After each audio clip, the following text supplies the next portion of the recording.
Welcome to Uriah Heep, the Magician's Podcast. I'll be covering every studio song the band has recorded and every bonus track that I can find. Each week we'll go over a new song from the beginning to where they are currently, and as they keep adding albums, I'll keep adding shows. Let the deep dive party begin. In the magic garden, some were singing, some were dancing. Hello and Happy New Year, you guys. Welcome to another episode of Uriah Heep, the Magician's Podcast. I am, very curious to see where this year takes us. I'm not the kind of person that thinks that just because the date has changed that all of a sudden things are going to be different in my life or in the world. I think that's kind of a weird thing. You know, if you want things to change, you have to make them change. But speaking of change, we're hoping that this year will bring back a lot more concerts. Uriah Heep has a very healthy looking tour schedule, at least as of the time that I'm recording this. There is quite a list of European dates. Of course, we're hoping that they will come over here to America as well. But there's so much still up in the air, new variants, all kinds of things going on with COVID still. So, better safe than sorry. I'd rather the guys be safe and healthy than risk things if they don't feel that it's the right time to do it. But there is that part of me, of course, that hopes that they'll come to the States and we'll hang out in Vegas for a little bit and, have some fun. So in the meantime, though, we are here continuing our journey through Wake the Sleeper. We are pretty much actually hitting the halfway point of the album today with the song Book of Lies. I can't say that without saying it that way. Yeah, you see, I haven't changed in the new year one bit. So here's a song. We're halfway through the album. I don't know. I didn't have the LP of this one, so I don't know where the break was, but it was probably somewhere around here, this being the last song on the first side. It all depended on how long the songs were, what you could fit on the LP. I don't remember what the max was on an LP. It really depended. You could cut those grooves like razor thin and squeeze out a few extra minutes. There was a time when they actually were doing double albums on one side. So you would have a double album, and the first side of the album would be both first sides of the albums. And depending on which groove you caught the needle with, that would be the album that you would get. And of course, you would have to play it straight through. If you picked up the needle and put it down again, you might be anywhere else on that album. Really bizarre concept. Didn't really work, unfortunately, but they tried. They tried to squeeze everything onto that LP that they could. So I'm not sure where the break was. I'm going to guess it was probably around this song. So you know what? I could talk about it, but first, we have some business, guys. It's Monday. It's a new year. We're going to start it off right with some gratitude. First of all and foremost are my patrons. You guys are awesome. Thank you so much for all you do. Starting at the $5 Easy Living tier, we're talking about Kenny Wymore and Brad D. And of course, at the $3 The Wizard tier, we've got Peter Voss, Goran Eriksson, Frank Thielgaard Mortensen, and William Rose. And of course, last but not least, at the $1 Traveler in Time tier, hidden better than the prize in the box of Cracker Jacks, we have Airtight Gravesite. Thank you all so much. You guys just keep me smiling every time that, I know that you're continuing to be a patron. It really means a lot to me. And of course, BMG has done some great things for the band. They put out the Everyday Rocks box set, 7 picture discs, 7 t-shirts, the wall calendar, inspiring lyric cards, just an amazing thing. You guys probably saw my walkthrough of it. Just an amazing, amazing box set. Probably the best thing I've ever seen anyone do. And of course, we have the Choices box set, which are several members of the band who have given their picks of the essential Uriah Heep songs to listen to. So very personal box set, and they're both fantastic. So check those out if you haven't already. Also, guys, we have our contest winner for this month. We have Ivan. Ivan, if I have not reached out to you, if you've not received my email, and please check your junk mail. The title of the email would be Uriah Heep Podcast. You are this month's winner. So get in touch with me to get your prize. You can respond to that email, or you can write to me at uriahheeppodcast@gmail.com. Congrats. Only have a couple more of those to go, guys. So, we have basically a couple months before we're going to hit Living the Dream. That'll be the last drawing that I do for the show as we wind down towards the end. It feels kind of weird thinking that we're that close. Of course, We've got the new album that'll be due out. We've got some bonus tracks we haven't covered from, that aren't specifically tied to albums. We've got some surprises. So there's more coming, but we are kind of running out of road here. So, I'm feeling a bit weird about that, but I'm having a great time, and I'm going to have a great time doing this episode, and hopefully you guys will have a great time listening to it. Now, if you do want to support the show, even though, like I said, we are edging towards the end of the show, or at least a very sporadic show after that, there may be other things that I cover over the course of time. But as far as like doing 4 shows a week, that'll really be dwindled down. But the show costs are going to continue on because I still have to pay the dues every year. And so if any of you would like to help contribute to that, you can sign up for the Patreon account. It is on the website, scotthaskin.com. Go to the bottom and there is a link for Patreon. There's also a link for PayPal if you want to make a one-time donation, or I believe you can do a reoccurring donation there as well. So thank you guys very much for that. And of course, we have a couple other people to thank. I want to thank Podbean, who is the distributor of the show. They're the ones that take all my money, but they're also the ones that help me get the show out onto Amazon and Podbean and Apple and iTunes and all those places that you guys listen to the show. Stitcher Radio is another really big one. And then a lot of smaller ones too. There's a whole list of them that the show is actually on. But those are the major ones. So thank you to Podbean for doing that. And of course, my friends at Audionamics. My God, this podcast would have been so hard to do without your product, Instant Dialogue Cleaner. Go check them out at audionamics.com, and also check out their Extract Stems product, which is really amazing. We've talked about it on the show before, but it basically separates out music tracks so that you can hear a guitar solo better. You can hear what the drummer was doing a little bit better. You can remove the vocals and sing along to it. It's a really amazing thing that they've created there. And, of course, my graphic artist, Scott Lazinski, who did such an amazing job on the logos for this show, and my buddy Dave White, who is not only the director of social media for Uriah Heep, he also runs the website, uriah-heep.com, and www.mick-box.net for all your additional Mick box needs. And I imagine you have quite a few. He's an amazing guy, great guitar player, really friendly. It's been such an honor to get to know him over the last year and a half. Really amazing, absolutely amazing guy. So speaking of other amazing things with Uriah Heep, please go to facebook.com and go to the Heep Rock Hall page, where you can help get the petition signed to get Uriah Heep inducted into the Rock and Roll Hall of Fame once and for all. This is ridiculous that this hasn't happened. Let's help him out, guys. If you're listening to the show, it's because you love the band, you love their music. Let's help get him in the Hall of Fame.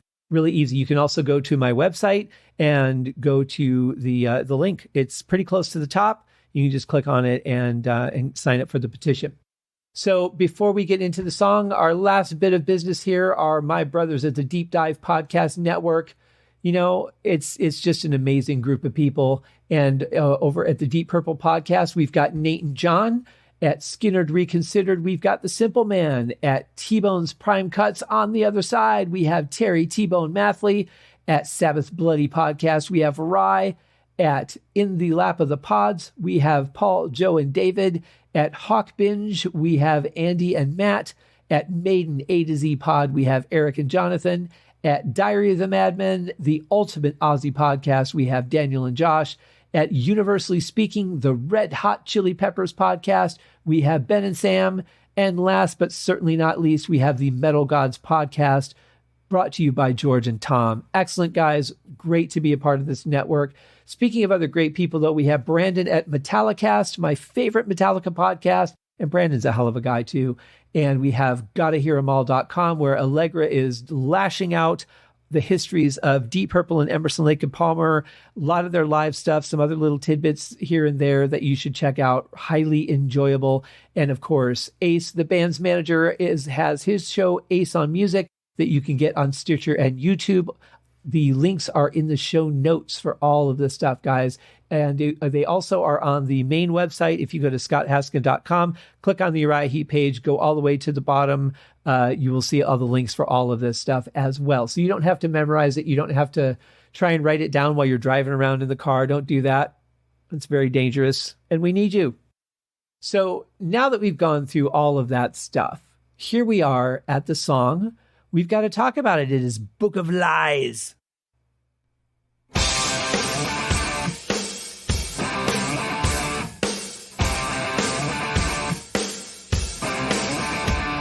This is really nice hearing both Russell and Mick together and no one else. It's just a moment for you to be able to hear what they sound like. You can really clearly hear each of them individually as well as playing together. It sounds good. Love the riff.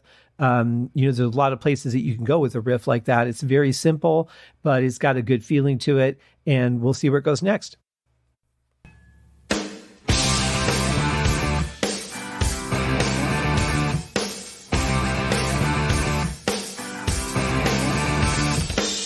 Yeah, this has got a pretty good groove to it. I like the way that the keyboards came in. He's playing the organ a lot on this album, and it really sounds good. It's really strengthening the sound of the band overall, I think. The story of my life was written there in front of me. The book revealed the lines upon my face. After chapter 1, the images of better times turned into a classic called Embrace. Yeah, I really love the way Bernie sounds on this song. Really, this whole album, he's very strong, as he was on the others. But this 10-year gap between the Sea of Light and this album is really, there's a difference in him. I don't know if it's a different confidence, a different style, a different technique, or what it is, but it sounds great. I absolutely love it.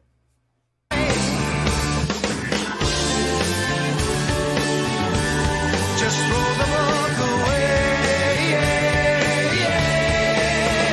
Through your eyes, you'll ride again. And the book of lies got deep into my mind. Did I steal your heart and leave it in the rain? I'll never know. No, I'll never know. It's me. I really love these changes. They just feel like such natural progressions. Like, where else would you go with this? Well, of course, you go here because it feels good. Very, very well done. I do notice in some of the sections, though, it sounds like the crash cymbals are cutting in on the vocals a little bit. They're hitting some of those frequencies that would just cancel them out. And that's a little bit less pleasant for me because I enjoy hearing the whole thing. But it certainly feels like there is maybe a little bit of drowning. And I think I might have noticed that earlier on some of the other songs, but I kept dismissing it. I'm like, no, that can't be right. But I think that's actually what's going on. So that's one element that is a little bit less pleasing. But like I said, albums that have this kind of sound to them can be very difficult to mix because it really centers around a small range of frequencies. So to get everybody to sound good and stand out, it can be a little bit of a challenge. Recognize, or am I getting in too deep? It's getting harder now to turn the page. Did I read my name, or is it just coincidence? Only what is true will cure my rage. Just throw the book away. To your I really love the choice of backing vocals here and in the next section. But if you get the chance, if you can hear it, depending on what, whatever system you're listening on, see if you could hone in a little bit on what the bass is doing. Because I think during the verse, I think he's just following Mick. But here he's actually going up and down. He's doing some dynamics that are really nice and pleasing, really kind of make the song, it gives it that little extra magic, eyes, you'll ride again. And the book of lies got deep into my mind. Did I steal your heart and leave it in the rain? I'll never know. No, I'll never know.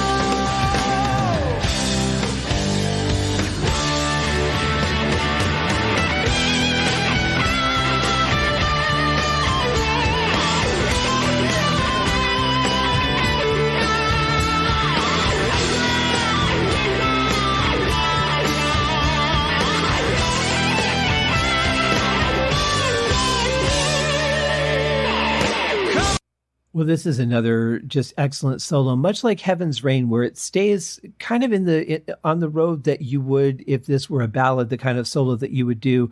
It pays respect to what your singer would be doing if they were singing there and they're not. You are filling that spot, but it also gives you a taste of this is me and my version of the song at the same time. It's a really cool technique. And Mick is just, as far as I'm concerned, I mean, all biases aside, I know the guy, I call him my friend, and we've had some great conversations over the year. But the fact of the matter is, he is a damn good guitarist. And I felt that way for 30 years before I met him. And, really probably longer than that. And this is just a shining example of the kind of work that he does it just feels so natural and flawless. Like he didn't even have to think about it. He just started playing, and this is what came out. To the end, sentences are bittersweet. Paragraphs that leave me feeling cold. But it's all too late. The written word will always be the essence of how well the story's told. Just throw the book away. Through your eyes, you'll write again. And the book of lies got deep into my mind. Did I steal your heart and leave it in the rain? It's a little bit hard to hear, but you could hear Mick kind of creeping in here and there with some notes that are adding to, the chorus. That's pretty traditional of them at this point. Very common that while the chorus is repeating, Mick will come in on his track and just do some really cool kind of soloing stuff. This isn't really soloing so much as just playing a different part than what the rhythm would call for, but it's really cool. I always love when he plays like this. I love that sound. And it's just, it's not an easy sound to make. As much as I'm not a guitar player, I do know that. And he's very consistent with it when he does it. It's another one of his really great skills.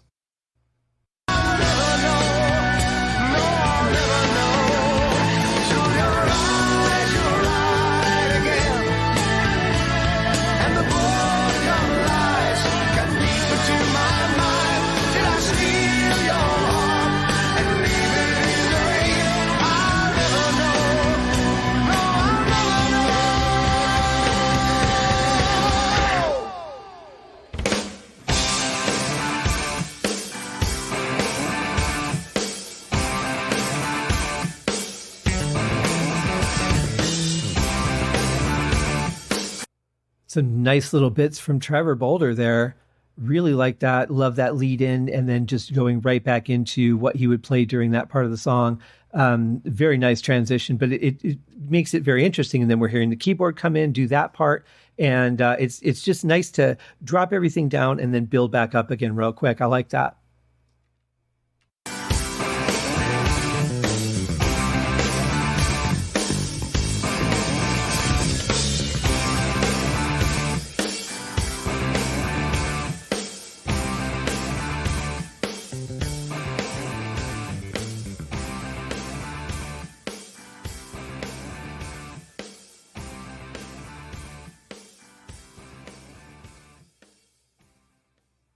Yeah, for me, that fade out is perfect. It's not too fast, not too slow. That really is the right tempo for this kind of song.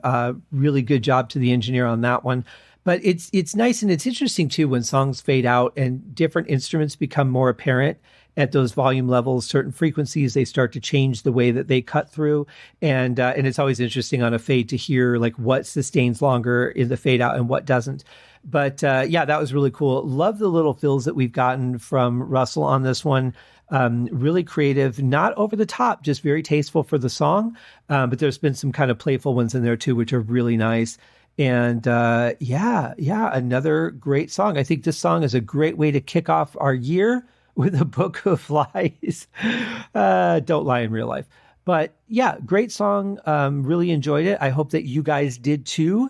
And, we will see you guys tomorrow, maybe with a special guest. Cheers. Thank you for joining me on this episode of Uriah Heep, the Magicians Podcast. If you have enjoyed this show, please consider going over to Apple Podcasts or your favorite podcast outlet, leaving a rating or a review. Be sure to subscribe to make sure that you are notified when new episodes are available. Please be sure to share this podcast with your fellow Uriah Heep enthusiasts and anyone who you think would like Uriah Heep, which should be everyone. And And if you are so inclined, please feel free to contribute to the Patreon account. And if you are not a Patreon subscriber, you can also pay through the PayPal link on the website listed in the show links below. I would also like to thank Uriah Heep for their very generous support of the show, and thank you guys for listening. We'll see you in the next episode. Happy days!